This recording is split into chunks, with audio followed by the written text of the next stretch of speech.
Hello, I'm Enzo, and a while back I did a Terraria run that was based around a mod called Project Vaulthalla, which adds guns from Borderlands games into Terraria. Now, I loved the idea and the run, but the only problem was the progression of the games, because there weren't many guns. But since that video, the mod has been updated with tons of new guns and drop sources. On top of all those improvements, the developer himself asked me to check it out again, so you know I couldn't resist making another video on it. The list of mods that I'll be using for this run will be in the description. And naturally, since I did the last one on expert mode, I had to go to master mode for this run, and I had no clue what I was in for. If any of you remember my last video, I was using a bunch of texture packs that I enjoy, but people were really questioning, so I turned all of those off. Besides the normal starting items in Terraria, you get the basic repeater, which is, the first gun you can get in Borderlands 2 besides gearbox weapons. Just like a normal Terraria run, my goal is to start chopping down a bunch of trees to make some housing. There's also Luigi the Guide. This is one of the few texture packs I will be using, just because I thought it was hilarious. I have no clue why I didn't build the houses right at the beginning, because you also start with some bullets, so the arms dealer could move in, and getting him early on would be nice. But anyways, I killed the first slime I could find with these bullets. As you can see, these are special gelid bullets that you can make out of gel. They also ignite enemies, but literally break upon contact with water. This is a whole lot better because I can't remember what I used in the last playthrough. I think they were still called rubber bullets back then, and rubber bullets just did almost no damage. Same recipe and everything, but no damage and no special effects. These gel bullets deal decent damage and have an awesome chance to set enemies on fire, which is super neat. I immediately found a decent cave system, some chests with junk in them, and somehow a life crystal this early on. Being this lucky early on definitely could not be a good sign. I started mining down to this mushroom biome. I paused the recording to save some storage space, and then I get jumped by a skeleton. So I guess there goes that caving idea. Might as well start exploring more of the world. And I immediately run into the crimson biome to the right, which is extremely annoying. I have evil biome spread disabled, but still, it's there. So I have no intentions of going to the right for now at least. I need some better armor. And I would really like to go for some cactus, so I'm gonna have to find the desert. I finally decided to put down some instant housing, just because this is a quick run. I don't want to spend too much time building fancy structures or anything like that. A bit past that hill, I found the desert biome, and decided to start mining into this. The only purpose I can think for this is just like a slightly faster way into the underground desert. But I was curious to see if there was anything down here, but no, nothing special in this tunnel. I really shouldn't have mined down right here, because I really need the armor, but oh well. I started harvesting some cactus, and thanks to the Best of Both Worlds mod, which I didn't enable most of the settings because I didn't realize they changed it, but it guarantees a pyramid, which I got a magic carpet. It's not the worst thing I could have gotten, would have liked a sandstorm in a bottle, but I can always shimmer the Pharaoh's outfit into it, once I go and find the shimmer, eventually. It is also a great way to get to the underground desert, which, considering I'm being a ranger, since these are all guns, is very important. With the cactus I acquired from that expedition, I can now make a beautiful set of cactus armor, even though it's only 5 defense. Enemies that melee attack me also take damage, which is very nice.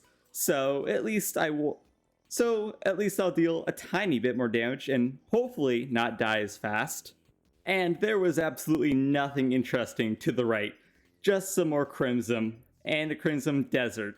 Obviously, since I need that fossil armor, I'm gonna be back in the underground desert quite a few times. However, I found this, which is a chunk of iridium, just like in Borderlands 3.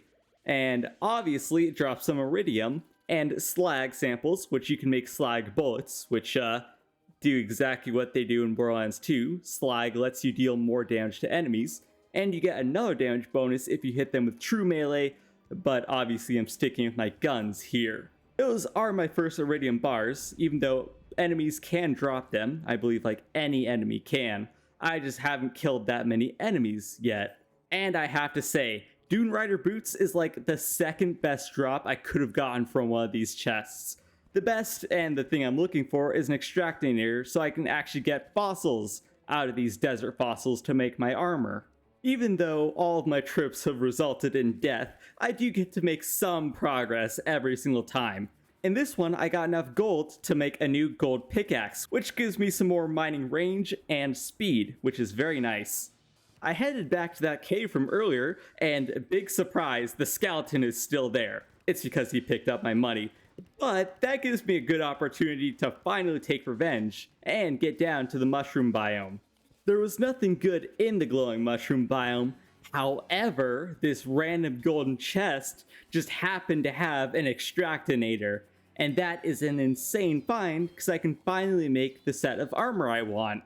Back at base, I can finally start extractinating all of the desert fossils. Unfortunately, I didn't have that many, so I only got enough fossils to actually make a helmet, which means I have to head back to the underground desert. Fun. As you can see though, it's definitely not going well. The just crazy amount of enemies, especially those tomb crawlers, and the cacti are a major problem. I guess I'll start my elevator then. I was playing this run in October, which means it's Halloween and everything, so apparently ghosts can spawn underground. And yeah, one ghost dropped me the cure. I was farming for this thing like crazy last run, but no, the first ghost, just a random spawn underground, drops it. This is kind of insane because this is exactly what I needed. I was hoping to get better armor or shimmer my pistol to get a better pistol for more damage, so that's something that just randomly happens in the middle of the run. Between the cure's good damage and healing, because I'm using basic musket balls, I can finally take my revenge on some of the enemies in the underground desert, especially those annoying tomb crawlers. I hate those things, man. Worms are just the worst. So this is going to go a whole lot better, but it's still going to take a while to get all the desert fossils I need. Or Excavator makes this so much easier than normal, too. But a new powerful gun won't save me from a cactus. On the bright side, I have 400 desert fossils, so hopefully I can get enough to make the rest of my armor. I probably do. I think I have way too many, as a matter of fact. But that's a good thing, because with some of the other products, I can make other things. But I need to get my priorities straight. Fossil armor. That's a major upgrade because that is the first ranger set of armor I can make. I use the recipe browser, and because you can sort by mods, I swapped to Project Vaulthalla so I could see all of the items in this mod. This is important because I want to look at what I can get next. And you can also see some of the guns I'll be getting eventually. These are pretty awesome. But the most likely next one is the Night Flyer that can drop from bats. And since it drops from any type of bat, I got a ton of these throughout the run. Another one I'm planning to get is the Bane from Cursed Skulls. And yes, it's just as good as in Borderlands 2. But those are still kind of far away, so I'll continue to explore my world with my newfound and extremely powerful cure. On the left side of the world is the jungle, and just a bit past that, the ocean, with obviously useless loot at the bottom of it. If you didn't know, when the jungle's on one side, the dungeon is going to be on the other. So in this case, the dungeon is now on the right. Same deal though, nothing good on either side. After a bunch of mining, I headed back to my base to start crafting some stuff when suddenly, well, I guess I'm gonna fight the Eye of Cthulhu now then. I am obviously not prepared for it, but considering I have the cure, I thought it'd be pretty easy. And with some pretty basic potions, I was right. It was an extremely easy fight. This probably would have gotten way worse if I didn't have the cure, if I still just had the basic repeater, especially because I haven't shimmered it yet, which does improve it by a little bit. I'm still infinitely glad I got that cure, because man, that was like the best drop timing ever. I don't really need anything from the Eye of Cthulhu just yet, but still, I got that fight over with now. With that distraction gone, I can finally finish up my magic storage system, which gives me a nice storage inventory so I don't have to just throw stuff in random chests and try to remember where I put it. But I'll still do that because I don't like to put everything in magic storage. Like, for example, unique items such as guns. A little bit later, I was feeling confident, and I would have liked a Shadow Orb, but I didn't get one. Either way, I decided to fight the Eater of Worlds to see how it would go. You can also see I've got those awesome silver bullets that make that super cool effect. I have no clue what was doing that, but I think it has to be one of the lighting or visual mods I have that improves the effects, because the bullets look so much cooler than usual. My thought process was if I used meteor shots to pierce through the Eater of Worlds, and if you're wondering how I got these, I found some meteorite in a chest near the underworld that I used a teleportation potion to get to. I skipped a lot of footage to save time. I thought this would have given me enough damage to easily kill the Eater of Worlds, but no, it overwhelmed me. I guess the piercing isn't as much as I thought it was. So I get that now. I didn't even get enough demonite to make anything useful, so that was kind of a worthless death. The goblins also decided to pay me a visit, and it should be pretty obvious how they went. Meteor shots are like my favorite early game bullet because they can pierce multiple enemies, making controlling crowds, like goblins, extremely easy. So not much else to say here. I found the Tinker pretty quick, which was nice, and bought the classic Rocket Boots and Tinker's Workbench combo. Well, I actually found him on my way to finding the Shimmer, which is good for all sorts of things. But like I was saying earlier, you can shimmer the basic repeater that you start with into a slightly better repeater, which is a really good upgrade if I didn't have the cure instead. Still though, it's just something I want to do, and I might as well because I'm here and I'm gonna be using the shimmer for other stuff later on. Getting the Goblin Tinker also allows me to play everybody's favorite minigame, reforging, and getting absolutely the worst prefixes until you settle on something you didn't even want in the end, while going bankrupt in the process. Awesome. Now that I can start combining accessories, I paid a quick visit to the jungle, got the Anklet of the Wind in the first chest I found, which was very convenient. After that, I paid a visit to the underground ice biome because I was looking for ice skates, but you won't believe my luck. I didn't find them, of course. You know the stupidest thing though? I can't find ice skates, but I kill another ghost and get another cure drop. Like, what? Seriously? Fine, I'll take it. That's nice and all, but no ice skates. With that disappointment, I decided to look around the Sky Islands, and I found myself a pair of fledgling wings, which is awesome because this gives me a little bit more flight and, of course, the effects of the Lucky Horseshoe, aka no fall damage, making this pretty much the best find in the Sky Islands. I still haven't built an arena, but with 400 health and the cure, with silver bullets especially, I knew King Slime was gonna be a breeze. And obviously he is, because this is supposed to be the first boss even before the Eye of Cthulhu. Considering the Eye of Cthulhu was pretty easy, and I had even less health back then, yeah. King Slime doesn't drop anything insanely useful, but the Solidifier might have some uses for some quality of life mods. Well, I did forget about the harvester parts, which lets me make this plant harvester. I really like crafting potions, and I plan to make at least most of my potions legitimately this game, instead of just buying them. For that, I'll set up this massive farm with all the seeds I have. I really should have collected more deathweed though, because I did not grow enough deathweed at all. I needed way more than I produced. I really should have set up a whole arena and everything, but I was feeling confident enough to fight the Brain of Cthulhu. I always have a way better time with Brain of Cthulhu over Eater of Worlds, probably because of how the arenas are laid out differently.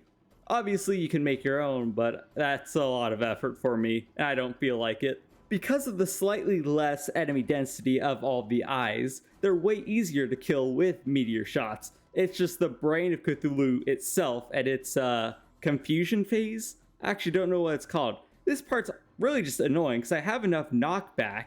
It's just trying to figure out which one of the four is the real one, because that's the whole thing about this fight. It gets harder and harder to tell the real from the three fakes, especially as it gets lower and lower health. Thankfully, the fight was relatively easy overall. Since I already have the Brain of Cthulhu's drops, I don't need to kill the Eater of Worlds. However, I want both Revenge and the Worm Scarf for that sweet damage reduction.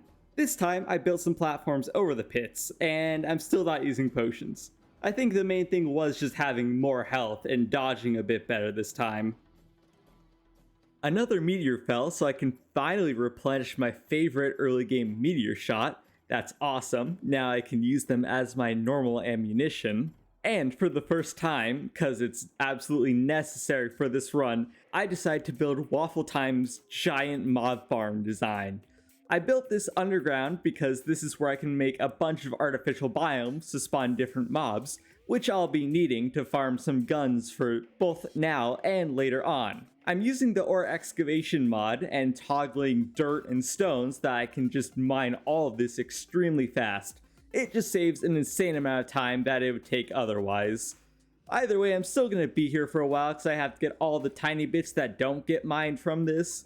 So I'll check back when it's almost done. And it's almost done. So I forgot to take out the walls until like way later, but everything else was relatively easy. All I truly need to do now is build the little pyramid that all the mobs drop into, and place some lava at the bottom, and of course, get a ton of ice and snow so that I can make my artificial ice biome. You don't realize just how many blocks 1500 is until you have to place each one by hand. And that was completely unexpected. The red 9 is the Empiria, or the even rarer version, of the Night Flyer. So that was one of the items I was going to farm for, and it kind of just dropped. Well, that's convenient. Thank you, game. I still find it funny that it took me longer to get the normal drop, the Night Flyer, from bats than the rare version, the red 9, but that was still pretty awesome. Anyways, I'm farming for a drop from Undead Vikings. And interesting fun fact about them, they can only spawn on snow.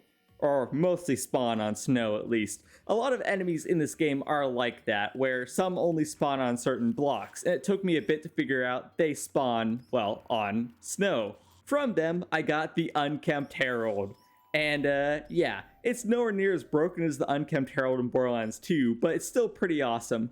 And it spawns more projectiles the further away it goes, just like in Borderlands 2. Naturally, I'm still waiting to get the rarer version of the Unkempt Herald, so I'll be here for a little while. That is a very nice find though.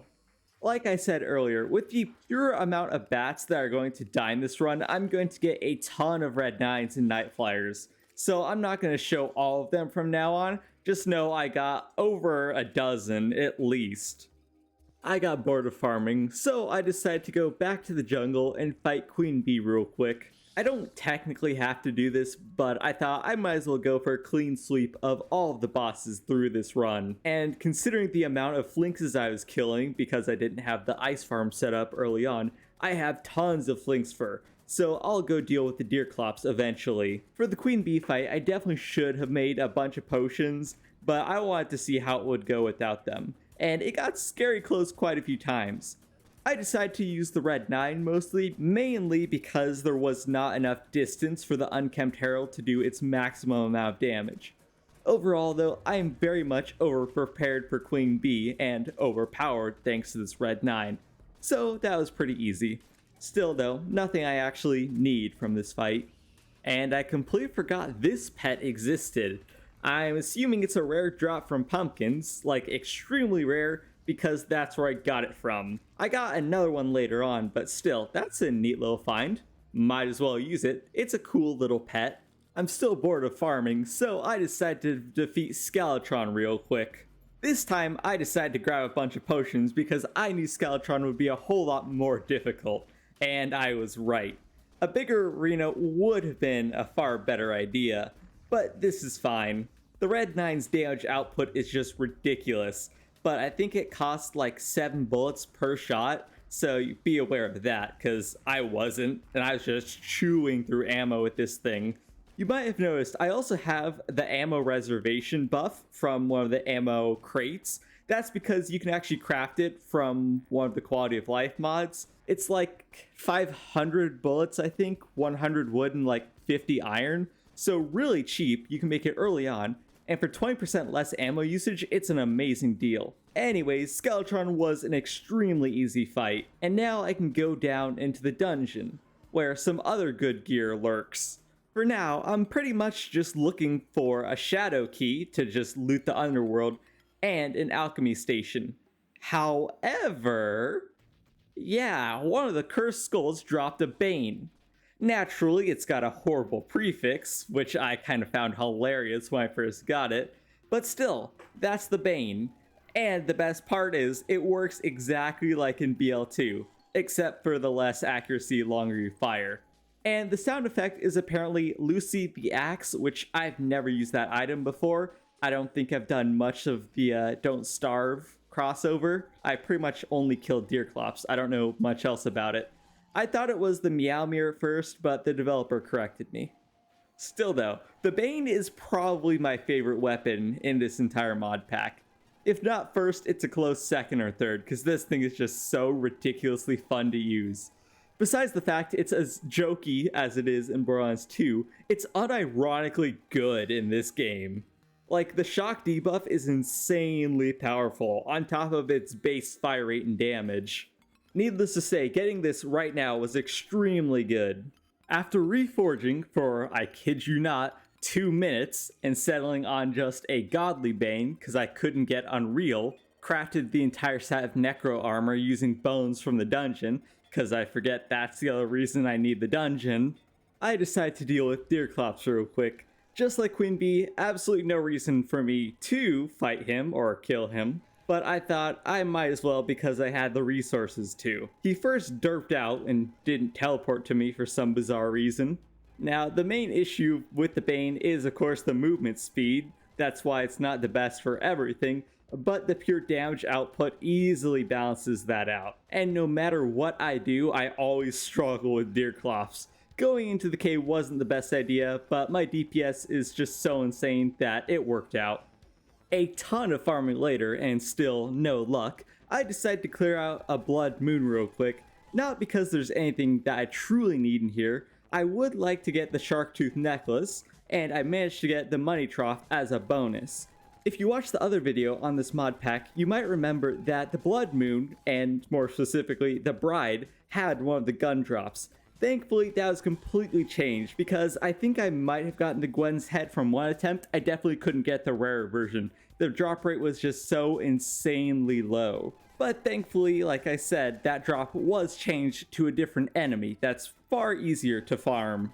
Besides some plants that I bought later on for potions, the only reason I use the Alchemist NPCs is for, well, some stuff from the operator, like boss loot bags eventually, but most importantly, calming and battle potions. Now, the reason these are so important is because they let me make the battle cry, which increases enemy spawn rates insanely. This is extremely important for farming, which is going to be a good portion of this run. And with this amazing spawn rate, I finally got it. The Migraine. This is pretty much the effervescent, extremely rare version of the Unkempt Herald. Unlike the Herald, where the bullets kind of split as it gets further away, it creates more explosions in the same spot as it gets further away instead, which is super neat. I really like this effect. But realizing this, I completely forgot to mention the Vine Boom sound effect texture pack. Definitely gonna have to remove that to play with this thing from now on, because as much fun as it is, and the sound effect was funny the first few explosions, it's getting kind of annoying now. Before I finally kill the Wall of Flesh and enter hard mode, there's one more item I want to get, and that is the rare drop from Cursed Skulls. So I'm gonna be here considering they're also a relatively rare spawn, and they do spawn on just dungeon walls, so there's no specific way to increase their spawn rate. In my testing run, I've never gotten one of these. I did a ton of farming in there too, but man, a Seraph Crystal. Finally. It isn't lying when it says it's insanely rare, because man, these almost never drop. I think I've only gotten like 3 of these in this entire, I think around 24 hours of playthrough. This is insanely handy, however, because it lets me craft some extra guns that I couldn't get before. If my luck is truly that bad, or I get tired of farming a certain thing, I just need the banner, an insane amount of iridium, and 1 seraph crystal. A while later, I noticed that something unusual dropped, and it wasn't a seraph crystal. But it didn't look like another Bane. It looked like a pistol. The marigold? Oh, right. Kem said something about this a while ago. So apparently it's bugged and the marigold drops instead of the Hermes. Hermes? However you pronounce it. And the marigold drops from pirates normally. So on one hand, that means I don't have to farm for pirates, but on the other hand, that means I can't get the Hermes by farming. But that's where that super awesome seraph crystal finally comes in. At this point, with all the banners I have, I can just go ahead and craft it instead, which is what I decided to do, because I wanted to try it out either way. But I have to say, I really like the effect of the marigold. That's a super cool bullet pattern, and I have some neat ideas with other types of bullets that might do some cool stuff. So here it is, paying the painful price of 250 iridium for this gun. I tried it out quite a bit, and I couldn't really tell if it did anything special. It was honestly really disappointing, because it's pretty much just a fire version of the Bane without the movement speed restriction debuff, which was a bit sad, especially as the Bane is just overpowered. But that's mostly due to just how broken the electrified debuff is, or shocked, whatever it is. Because I believe the only enemy that can do that in vanilla is like the Martian turrets. You get hit by one of those things and you lose like half your health. So I'm guessing that's what it is, and that's why it's so overpowered. Still, getting all of the guns in this mod is part of my entire goal for this run, so I had to check it out either way. Even though I got the money trough during the first blood moon, I still wanted a shark tooth necklace just for a tiny bit of extra damage.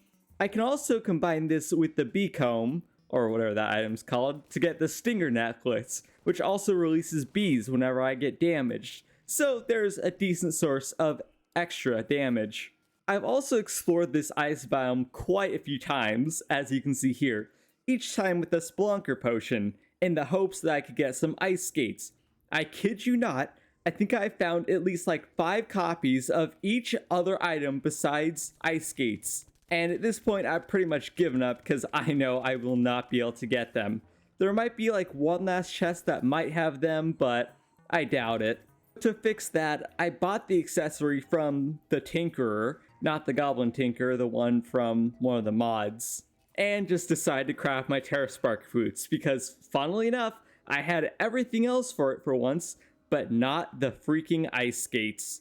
I explored the underworld a while ago, and I didn't need anything from here, I just looted it, mostly for the cash. So I'll be using this double obsidian platform to carve out a giant arena to fight the Wall of Flesh. This is half for convenience and half because I'll have to be farming the Wall of Flesh, as he drops one of the next weapons I want.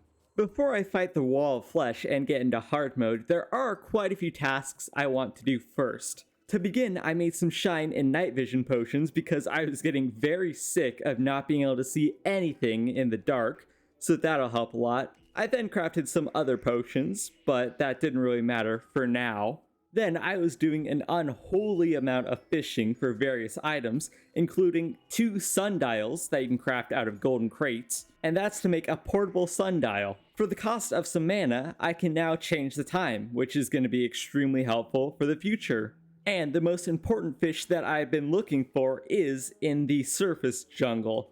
I thought it was the underground, but that's for summoners. The surface gives you double cod, which lets you make ammo reservation potions. So that's an additional 20% chance to save ammo, which is very nice. The other thing I spent an insane amount of time farming is for the tidal wave, which drops from sharks, which, as you could probably guess, were extremely annoying to farm. It's a really cool weapon. Getting it from sharks is interesting because theoretically you can get this right at the beginning of the game, and it would be really good if you got it that early on. Still, cool weapon, and I just had to collect it because, you know, I want to get all of the weapons in this mod. After chugging a bunch of potions and failing to throw the doll in the right spot, it was time to fight the Wall of Flesh. Yes, I am unironically using the Bane, but that's just because of its insane damage output. It is literally my best gun. Maybe besides the Migraine, I think that might be really good, but I really like using the Bane. With that, I melted the wall flesh, very conveniently got a Ranger emblem, so I don't have to reforge it, and an Unreal Night Flyer. After that, I went back to my mob grinder to start farming for some more ice enemies. However, the hollow biome also spawned down here, leading to the issue of hollowed mimics, making it way more difficult to be down here than usual. The next enemy I'm going to be farming are armored Vikings, which, well, I got double penetrating migraine, which is the effervescent version of the double penetrating unkempt herald, or Deepa. So yeah, I didn't have to farm too much for that. I still want the Deepa to add to my collection, but getting a migraine this early on is very nice, so that was cool. With the insane amount of mobs that I can just spawn with the battle call, it didn't take very long for me to get it. As a matter of fact, I got it super fast. So that means I'm completely done with this farm. I can go farm my next few weapons. And did I mention I managed to get a second double penetrating migraine? Cause I did. That's what I just sold. I got like 2 more Deepas, but yeah, another migraine. That's just ridiculous. I then removed all the background blocks to help out with spawning a little bit, and started replacing the ice with stone bricks so that I could start spawning normal mimics. Well, hopefully. Obviously, I didn't get the single item I wanted for quite a while with the mimics, but still. And part of that issue was because there was hollow all around, so a lot of hollowed enemies are spawning instead. As you can see by my completely full inventory, it was quite a while before I finally got what I wanted. The one item I actually want from the mimics is, of course, the Philosopher's Stone. Pretty much the only thing I can use from them right now. I need that, obviously, to make the Charm of Myths, so that makes healing potions way better. Oh, well, I completely forgot about, there are technically 2 other items I can get from mimics, which you can see right below the second slot. That is the Gwen's Head. Gwen's Head now drops from mimics, which I think is far more fitting, instead of the Bride in Blood Moons. Which that's the reason I couldn't get the effervescent version in the other run, because it was such a rare drop that I decided to craft the normal one with iridium, and Seraph crystals weren't in that patch. Pretty much one of the best changes in the entire mod. The Gwen's Head literally just fires 7 bullets per burst, kinda like in Borderlands. One of my favorite items is called the Altar Exterminator. It does pretty much what it sounds like. Deletes all altars. You can craft them in one of the mods, so that's why I put in my magic storage to craft with demon altars. But this should give me a pretty good chance at finding most of the hard mode ores now. And I remembered that new ammo exists, so I bought a ton of explosive powder and empty casings, and made one of my favorite bullets. Explosive bullets. Probably second or third favorite. Chlorophyte is definitely my favorite because homing, it's so cool, but they don't deal the best damage. I won't bore you with the ore grind, so just know that I mine each tier of ore and then upgrade until I can get to adamantite, which is the type I got for my world, which I much prefer adamantite because they nerfed titanium in whatever update. So yeah, adamantite is infinitely better now. After mining even more ores, because apparently that wasn't enough, I could finally complete my entire set of adamantite armor, which is beautiful. That's a major upgrade from Necro armor. And now it's time to go back to more farming. The great thing about getting the migraine before farming the wall of flesh is the insane amount of damage it can do. The double penetrating migraine doesn't seem to be too different from the normal version. I think it's just more damage and maybe more explosions. I can't really tell the difference. And it definitely doesn't penetrate because it just explodes whenever it hits anything. It doesn't actually go through multiple enemies. Conveniently, on the second farm, I got the Hellwalker, which is the Wall of Flesh's main drop. It's a really cool weapon, and you get the cool little metal sound, but obviously I'm going for his rarer drop as well, so I'll need to get that in a little bit.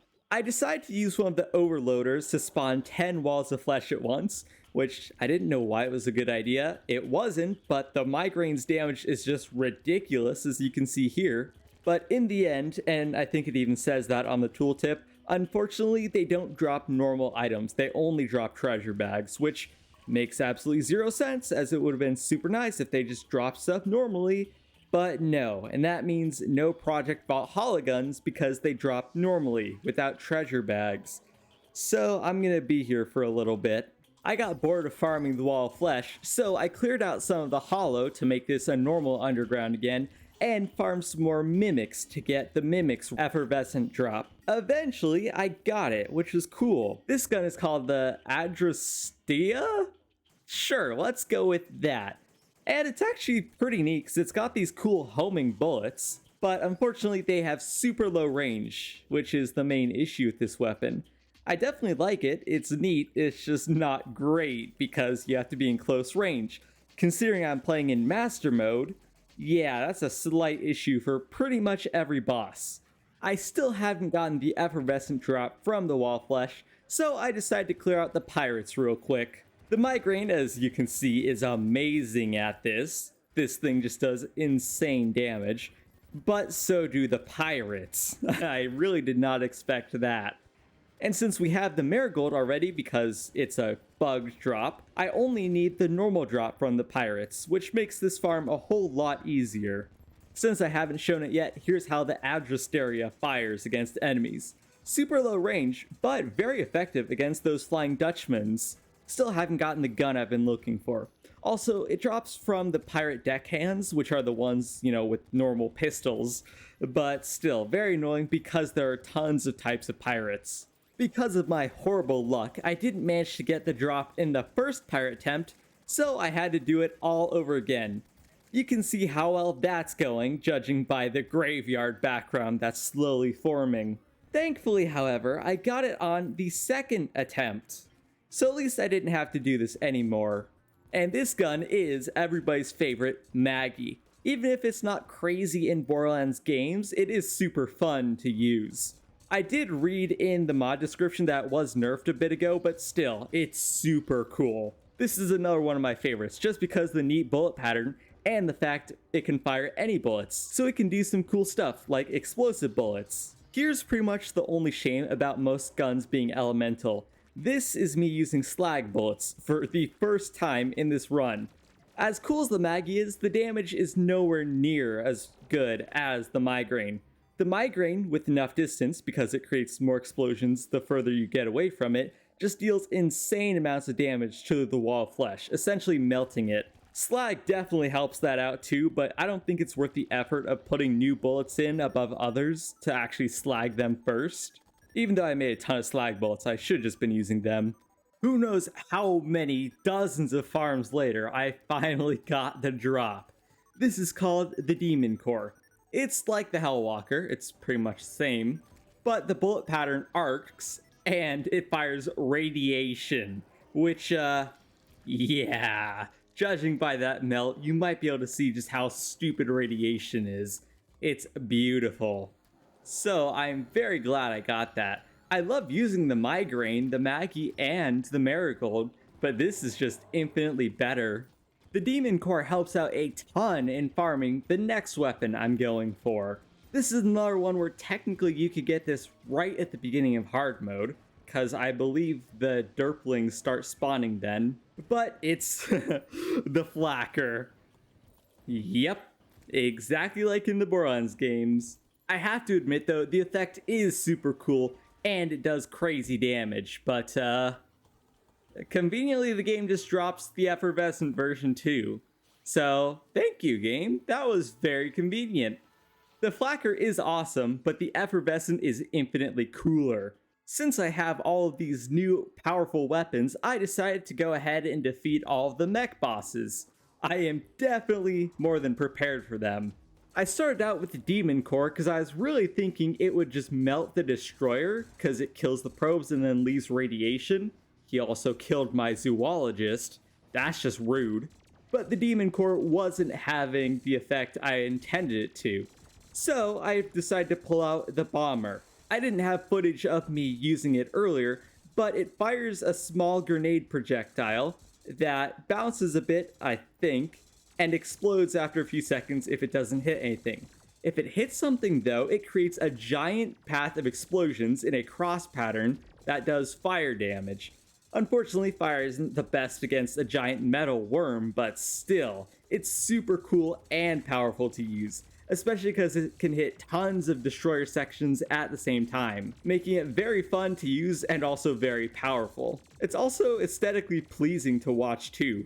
That just beautiful patterns of explosions going outwards. The only true issue with it is how the projectile arcs, so it's not great against enemies like the twins, for example, who are constantly moving and dodging. The Marigold is unfortunately not that great either. I really had higher hopes for it, especially with different types of ammo, but it's still not that good.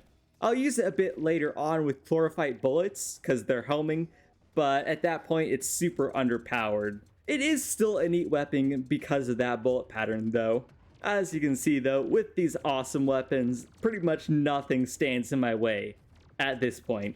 I had a close call with the twins, but that was about it. These things are just too cool.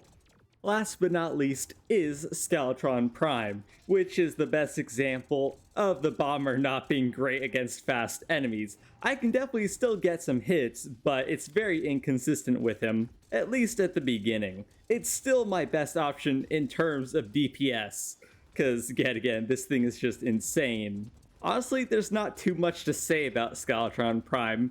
Pretty much the twins, but easier. Which is weird to say considering it is Skeletron Prime. He's usually like the worst boss out of all of them. After killing the mechs, the steampunker moved in, which is very nice because I can get a jetpack, which is a far better pair of wings than the angel ones I made earlier, and most importantly, the Contaminator, which lets me finally purify that stupid crimson to the right of my main area. Finally, now I don't have to deal with that. I only have the graveyard there instead. Naturally, after beating the 3 mech bosses, it's time to go collect some chlorophyte and life fruits. I also found a moth. As a matter of fact, I found 2 moths. But guess my luck. I didn't get a single butterfly dust. I can't remember if the butterfly wings are better than the jetpack. I think they might be like slightly or around the same. But still, 2 moths, and it's supposed to be like a 50% drop rate too. Yeah, that's my luck in a nutshell. Anyways, the bomber makes quick work of pretty much all of the enemies here, but the moss hornets are a major issue. Not too much else to say here though. I completely forgot to make my hollowed armor. What I really wanted the chlorophyte for is chlorophyte bullets, cause they home in. And I have to say, it definitely looks really cool with the marigold, but it's still not that great, especially compared to the bomber, which is just insane against Queen Slime. It definitely does make the Marigold's pattern way cooler though, I do have to admit that. I'm almost curious what these guns would look like with Calamity bullets or other modded bullets that do cool things. So cool concept, just low damage compared to some other stuff, which I completely understand though. Not every gun can be extremely overpowered, and the Maggie had to be nerfed, I understand that.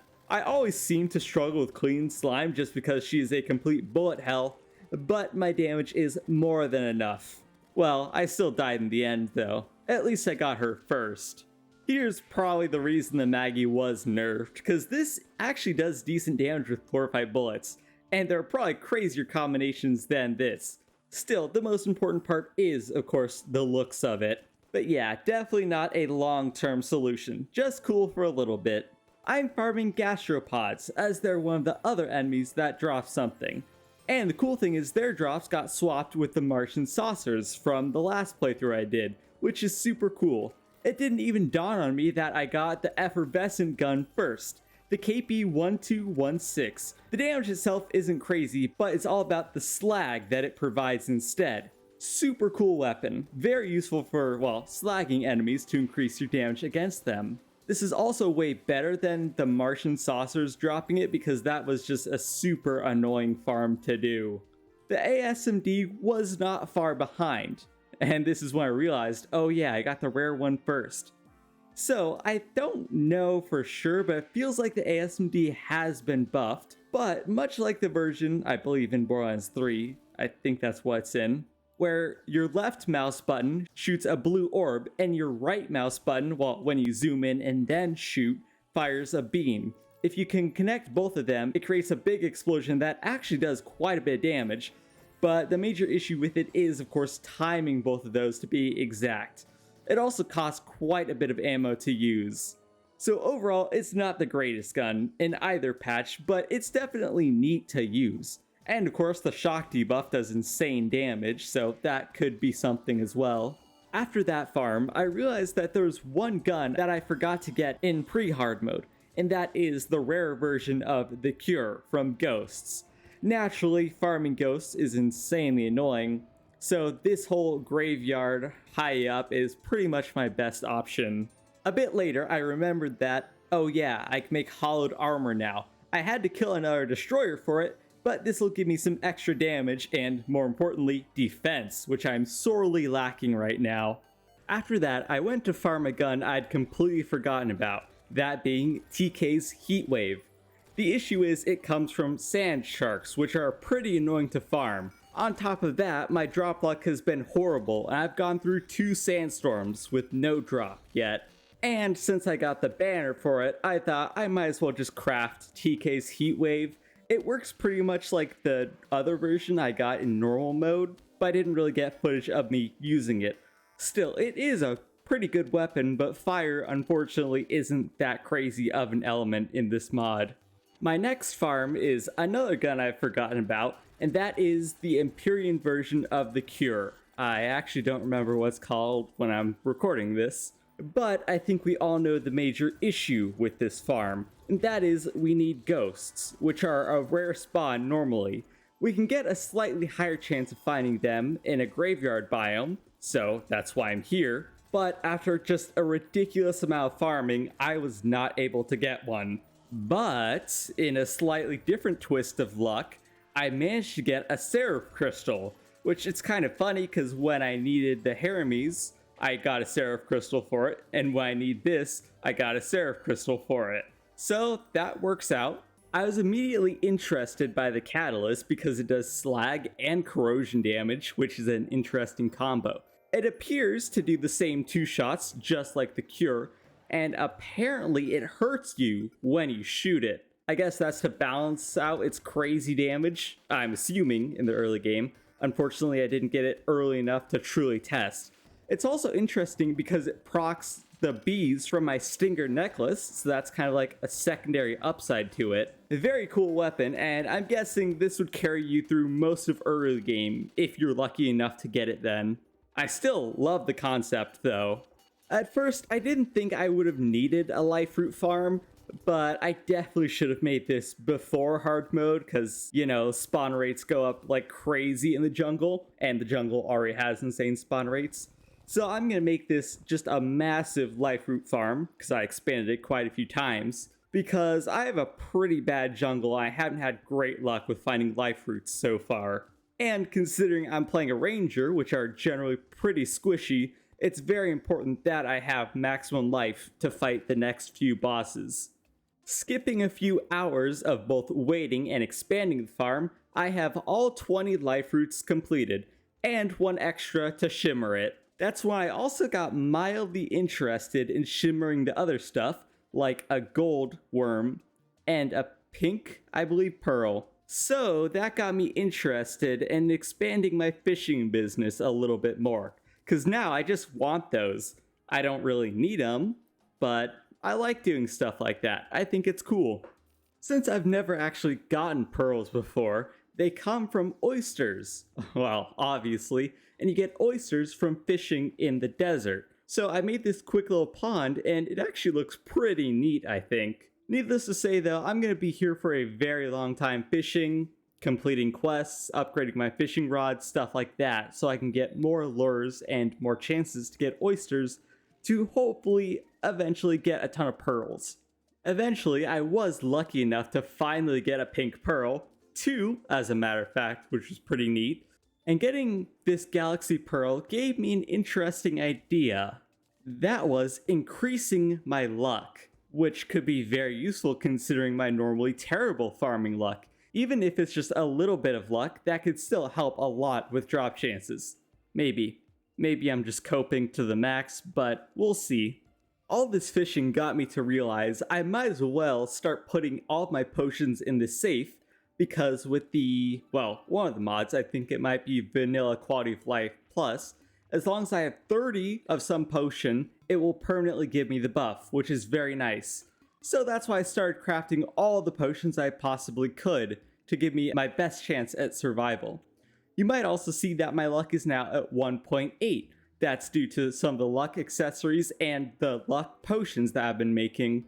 In the end, I got pretty much all of the vanilla super good potions like Endurance, Life Force, and instead of Iron Skin or Calcum Skin from Better Potions, all the best stuff. And here's the final product, all of these amazing potions that hopefully will give me a better chance at surviving most of these battles to come. With all of these new buffs, I decided to go ahead and finally fight Plantera. For this fight, I'll be using the Bomber that I love and the KP1216 to slag her for extra damage. With all of these insane buffs, you can probably guess how the fight went extremely well. This is a very rare occasion where Plantera was easy for me. Another good thing about the Bomber is the fact it deals fire damage, and that helps out a lot against plant enemies like Plantera. I mean, it's kind of in the name, isn't it? But as easy as that fight was, I am nowhere near done with Plantera.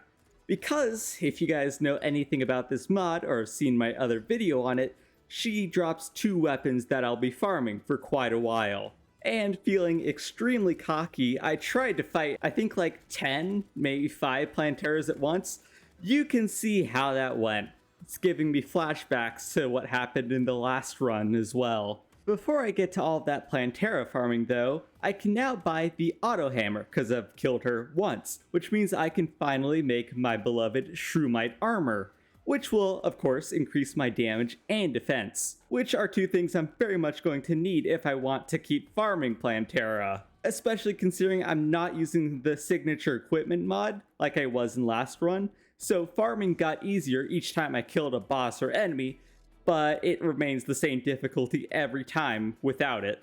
Funnily enough, in the last attempt, from one of the Planteras I managed to kill, she dropped a Cloud Kill, which is the first gun that Plantera can drop. This is only the legendary and not the effervescent, but still, the Cloud Kill is extremely fun, and it's the exact same as the one in Borderlands 3. If you haven't used the one in Borderlands 3, it's Maya's Cloud Kill skill from Borderlands 2. If, for some reason, you don't know what that does, it basically creates a giant corrosive cloud whenever you shoot an enemy for a few seconds. It's legitimately one of the most broken skills in Borderlands 2 as well. I have my sister using it in our current Borderlands 2 playthrough, and even though she doesn't deal that much damage normally, Cloud Kill just makes her overpowered. It's just ridiculous. I was getting a little bit tired of farming Plantera, so I decided to get a weapon that now drops because Plantera's dead. And that would be the Cobra. I've never gotten this in Borderlands 2. I feel like I might have gotten it in 1 and the version in the pre-sequel, but it's insanely rare in Borderlands 2, obviously. But anyways, in here, it's just insanely powerful. And the best part is, I got an unreal drop. I don't even have to spend the money to reforge it. That is awesome. The Cobra is a sniper rifle that fires a single projectile that explodes, dealing a ridiculous amount of damage. So it's a great find, especially for farming Plantera, because apparently it also pierces a little bit, meaning I can spawn a ton of Planteras at once and farm them extremely easily. So doing that quick farm was a great idea. After the usual insane amount of farms, I finally got the Fumigator, which honestly might be my favorite gun in here. I love the Cobra a lot too, but just the red text alone put the stinky on them.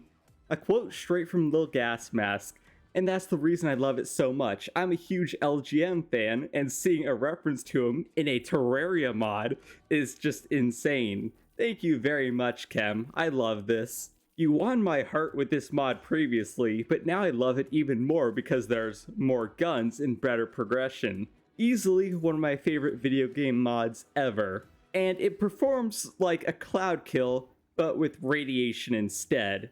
That also means it's amazing for clearing out crowds of enemies, but man, the Cobra is so fun to use too. That's the only issue. All of these guns are so much fun to use that it's really difficult to choose between them for fights. This run, I did forget to bring a danger sense potion, but thankfully I found one in a pot because it's pretty much the best potion for the lizard temple, because, you know, it highlights all the traps and pressure plates and everything. That doesn't stop me from stepping on them and getting hit by everything though. Anyways, it's just going to be a long, grueling journey through this place. Naturally, at the end of the temple is Golem. For this fight, I decided to use the amazing slag from the KP1216, and of course, I needed to try out the Fumigator even more. However, the just ridiculous power of the Cobra truly shined in this fight. The main issue with fighting Golem is always the insanely limited space of his arena, especially if you get a bad spawn, which I'd say this is pretty bad, but the fight wasn't that difficult. Unfortunately though, I didn't even get the one item I need from Golem. That is, of course, the Eye of Golem to make the Destroyer emblem and eventually Sniper Scope for me. And conveniently enough, he dropped it on the second try. That's very nice, because I'm usually not that lucky. I attempted a little bit of the Solar Eclipse, even though I didn't really need anything, but if I managed to get a pair of Mothron wings, that would have been very nice. Long story short, it did not pan out even close to what I was thinking. Spawning this many enemies probably isn't the best idea. After that, I decided to fight an old nemesis of mine, because I want his wings instead. This is a texture pack called Duke Neutron instead of Duke Fishron, but he also has another name, Doucheron. And I doubt anyone's gonna actually understand that reference. It's to a YouTuber called Bound Productions. He doesn't upload much anymore, but his old Terraria videos are amazing. I recommend checking him out. The main issue I always have with Duke Fishron is his later stages, when he just goes ridiculously fast and invisible, because those are insanely hard to dodge. The Cobra is great for taking out his bubbles, and obviously we can slag him, but that doesn't help with my limited 600 health and terrible dodging skills. Needless to say, the first attempt went pretty well, but ultimately failed.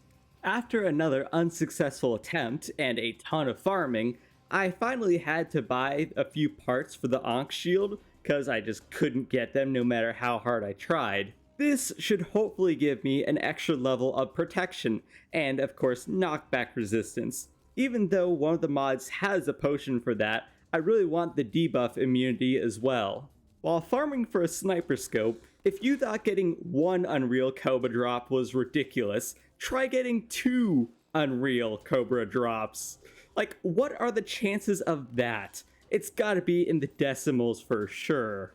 With that, and buying some golden treasure bags, I added both the sniper scope, well, the recon scope, which doesn't make a true difference, and a destroyer emblem to my arsenal. That should make me far more powerful, and I'm hoping all of this will give me a far better chance at beating Duke Fishron. As they say, third time was indeed the charm.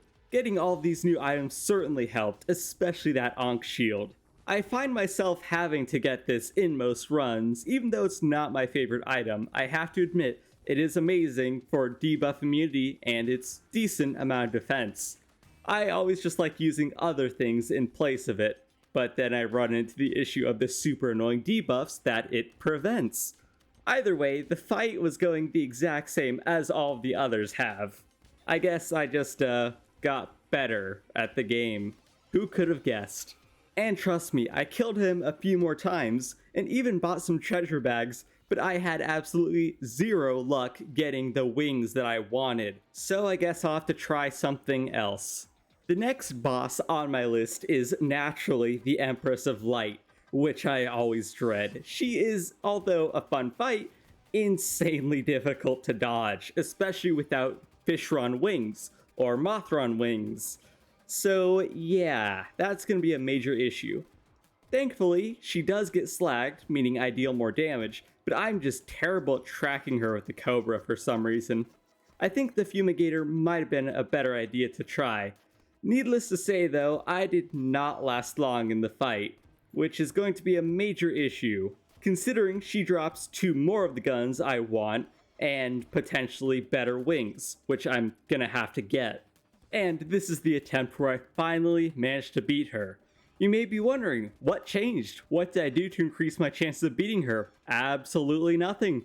This is the exact same build and potions that I used on the first attempt. I just got better at the fight and aiming the Cobra. Even though my aim is still horrible with this thing, as you can see, I've gotten far better at dodging. But in the end, it wasn't that terrible. Best part of all of it though was she dropped the Florentine on the first kill, which was beautiful. I haven't gotten many pearls in Borderlands 2, but man, I really want the Florentine now. It seems so cool. Slag and the insanely broken shock damage? Yeah, I love this thing already. And the insane damage from this thing helps a lot with farming her, which I'm gonna have to do quite a bit of because I still want wings and obviously the effervescent drop. Also, this is the farm that I had originally made when I was planning to farm Medusa, and I'm guessing she has some very specific spawn condition because I could never get her to spawn here. I was going to farm her for the Ankh Shield components, but now I'll be using this to farm for cash to hopefully buy more Empress treasure bags and hopefully get some wings to help out with the farm a little bit. An unholy amount of time and money later, I finally got the Empress wings to upgrade my not super old, but definitely not new B-Wings. And this is going to be a major improvement to both my flight and just general mobility now. A very long time later, I did manage to get a trophy from her, and that kind of gave me an idea. I wasn't 100% on it at the time, but while farming for some more cash, I managed to get a Seraph Crystal. Finally. This is going to be my backup, and as much as I don't like using them, because I do prefer just farming for one, still, this is far better because the Empress was so ridiculously annoying to farm. With that beautiful Seraph Crystal and, geez, 500 Iridium, I get the Ultima. Pretty cool name. It's also a super cool gun because it acts much like the Florentine. However, it's kinetic, so it uses whatever bullet you're using and then slag. It's a super cool concept for a weapon. Unfortunately, however, its damage is very much lacking. Even with the buff of slag damage, it's still very underwhelming. And I'm using venom bullets, which are pretty much one of the best bullets I can get right now, if not the best in terms of damage. Luminite are the best in the game, and I use those later on, trust me, but it still didn't do that much damage. It was very disappointing because I really like the concept. Anyways, it's time to get on with the last two bosses in the run. And as you can see, even Slag can't save me from my own stupidity. The lunatic cultist was slagged. I still shoot the wrong one. I don't know how I didn't notice that, but oh well. The fight isn't too insanely difficult. The slag helps out with damage, obviously, that's why I'm doing this much. And I figured out that the Cobra penetrates those Stardust attacks, whatever those like star-like things are. So that's definitely a good use for it. Overall, very easy. And that's welcome considering we're gonna have to go fight the Moon Lord in a little bit. And I had a terrible feeling about how that would go.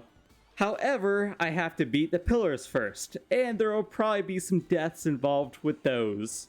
Starting off with the Stardust Pillar, which is generally the easiest, unless you get hit by everything, like I tend to do. I've also been using the Battle Cry to increase enemy spawn rates by an insane amount to farm easier, but I think we all see how that tends to go. Not my best idea ever. Overall though, Stardust was super simple. I've been using grave potions to teleport back to where I die, and the Cobra is amazing for farming swarms of enemies, like the Nebula Pillar, but death is still inevitable with just the pure, insane amount of enemies here. The Nebula Pillar went way easier than usual for me, because Nebula always seems to be the worst for me, and for Solar, I just had to be careful because the crawlipedes that attack you if you fly. Besides that, Solar was not horrible, I just had to play it way slower than all of the others. And looking at it now, I honestly have no clue where the Vortex Pillar footage went.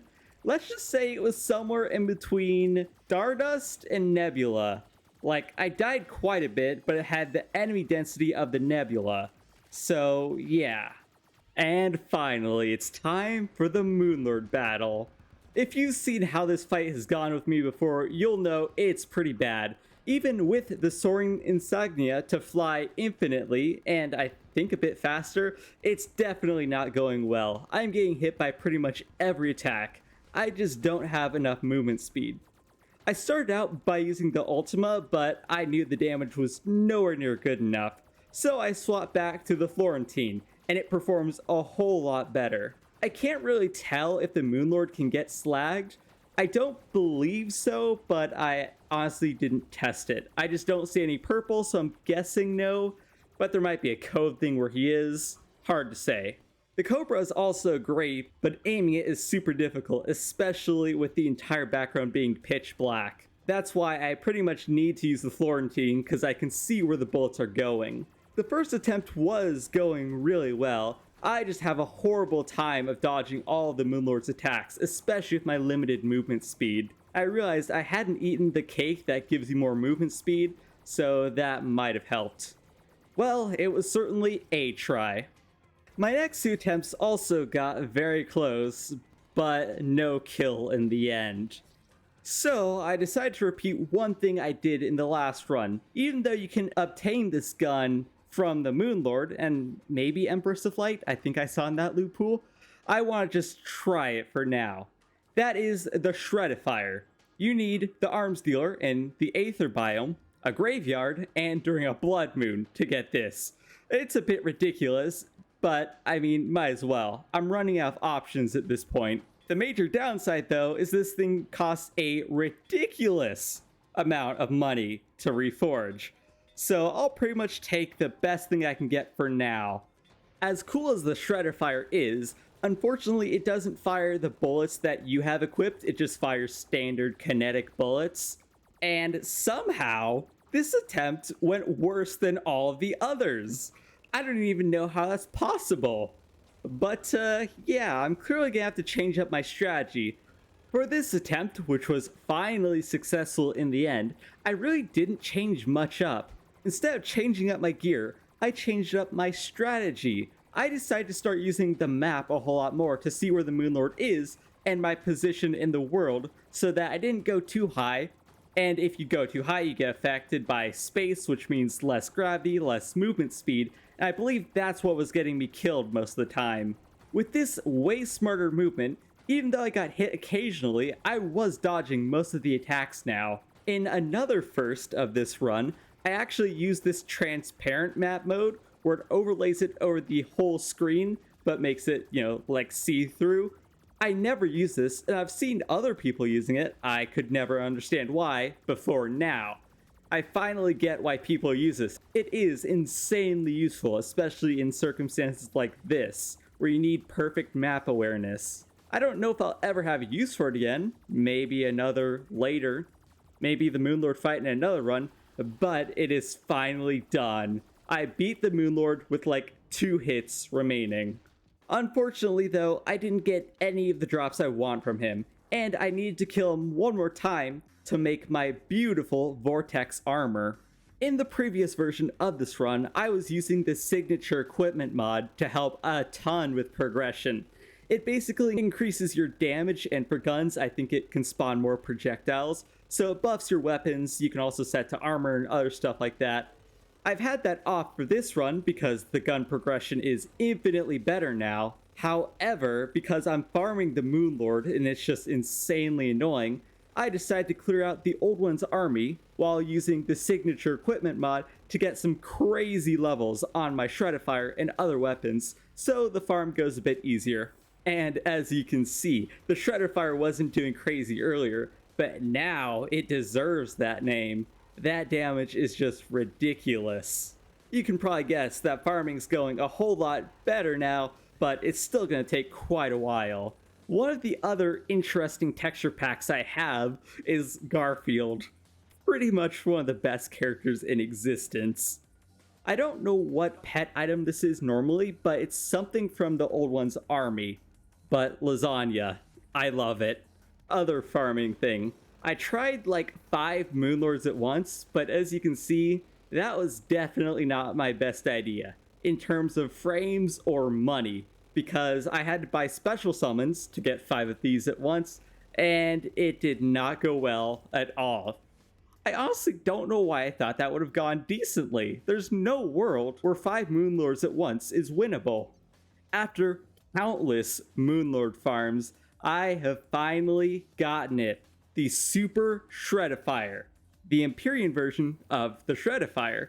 I think the Super Shredifier is either in like Borderlands 3 or it's the double Shredifier prefix. Whatever, I don't care. I have it now. That's all that matters. It performs very similar to the Shredifier, but obviously more bullets. But I have to say, it is very satisfying to use, both because of the sound and just like the damage numbers and bullets. It's so cool. But that's going to be it for this video. Yet again, I love this mod. It stole my heart when I first saw it, because I mean, Borderlands guns in Terraria, I knew it would be good. I loved it the first playthrough. It's been improved a ton since then, and with even more to come, I'm always excited to see what is going to be added. Like I said earlier, one of the best mods ever created. I've collected every single weapon in this mod, and I am finally done. Thank you all for watching. I really appreciate it, and I hope you enjoyed the video. Especially thank you to my channel members, and this is going to be Enzo from LookIntoGaming, signing out.